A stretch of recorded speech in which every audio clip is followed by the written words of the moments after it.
Our ancestors didn't need a calculator to bake bread. They didn't weigh every gram or obsess over percentages. They mixed flour, water and starter, and then they baked it. Sourdough's a craft, it's a practice, it's a rhythm. It's not a spreadsheet and it's not a science project. So stop overcomplicating it. You don't need perfect numbers. You need practice, patience and a feel for the dough. Well, I've been thinking about this comment a lot over the past couple of weeks because I guess there's more to it than really meets the eye. Now, as somebody who loves both that deep history of sourdough and all of these amazing modern tools that we've got today, I'll be honest, I've been, well, more than a little torn over this really. Yes, it's a jab at recipe calculators, and to some extent I actually get it, because while I do believe that they can be incredibly useful, I've also seen them, I guess, misused, turning what should be this kind of simple sensory craft into just a numbers game, and nobody enjoys that. So in this video, I want to break it down clearly. When can a recipe calculator actually help you become a better baker? And when does it just, well, get in the way?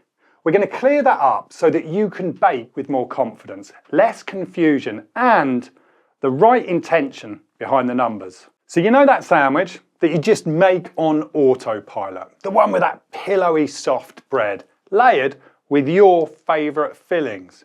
Well, I'm guessing it didn't kind of start out perfect. At first you improvised, then you tasted, then you tweaked it a little bit, and then you adjusted some more. You perfected it over time. Your go-to soup, your weekend pasta, your grand's legendary roast. They all came from someone tuning the ingredients until everything just worked. Sourdough is no different. Every loaf that you fall in love with started as an idea. And then it was tested, it was tweaked until it was perfected. That's not complication, that's craft.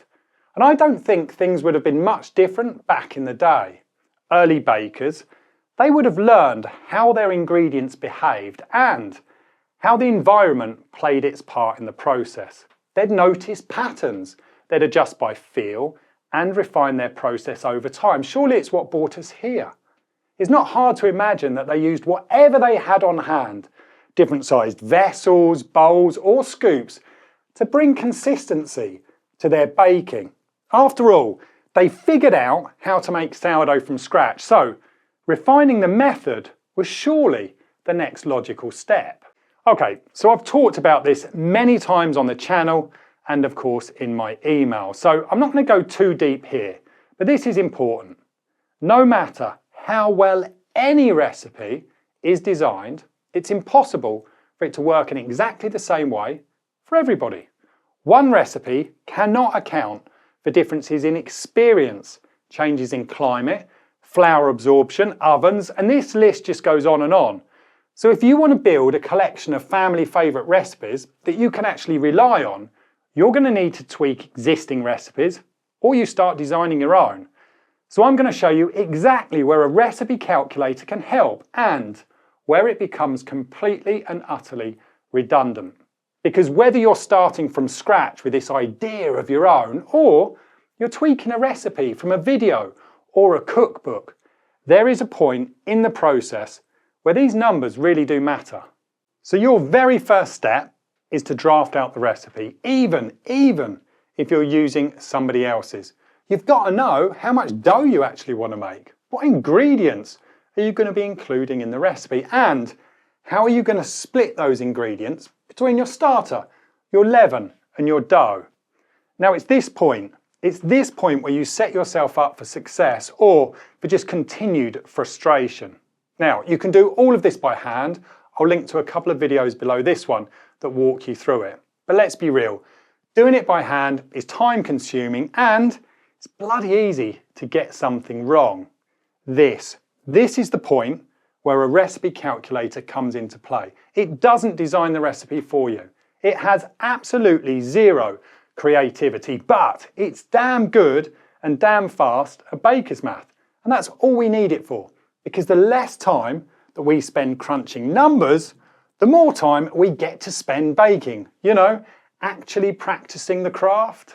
So after you've drafted your formula, it's time to test bake. And I'm going to give you an honest heads up here.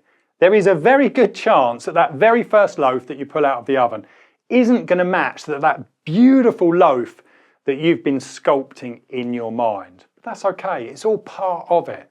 By tracking your bake properly, keeping notes, you can return to your formula and then make the right tweaks. Then off you go again. Test, bake, assess, adjust, and then repeat.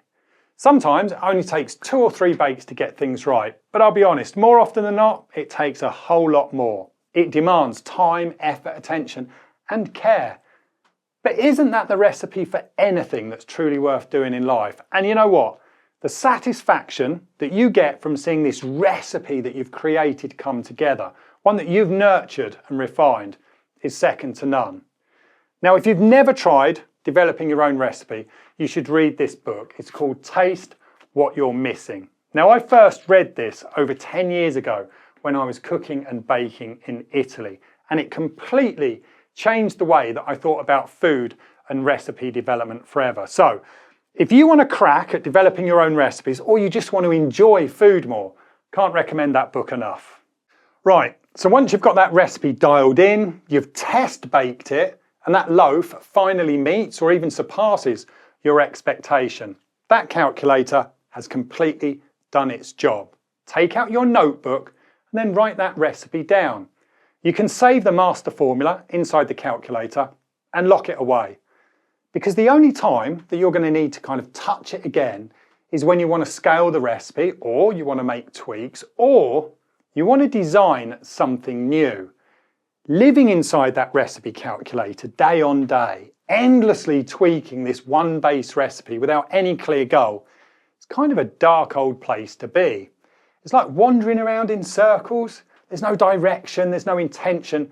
You're not really building anything. All you're doing is tinkering. Now that's never ever going to lead to the creation of unique recipes. So you want to design with intention, use that calculator for the math, then step away. Don't live in it. You know, sourdough is this amazing biological process. It's shaped by this long list of variables. So as the seasons shift or you change up your flour, you're probably going to need to revisit that formula just to make a few tweaks. But you know what? Now you've got it, now it's locked away, you can just come back to it, and those adjustments take a few seconds. If you need to change your leaven because it's changed from spring to summer, if you need to tweak the hydration because you've changed your flour, it's easy. Every restaurant I've ever worked in had some kind of recipe design and testing process, whether it was for a savoury dish, pastry, or for bread. Why? Because recipe design works, and recipe calculators are simply a tool within that process to help with the baker's math. They don't replace your creativity. They don't come up with any ideas. And you know what? They certainly don't design the recipe for you. That creativity is down to you, the home baker.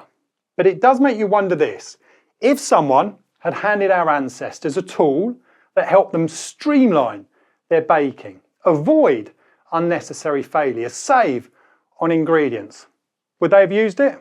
What do you think?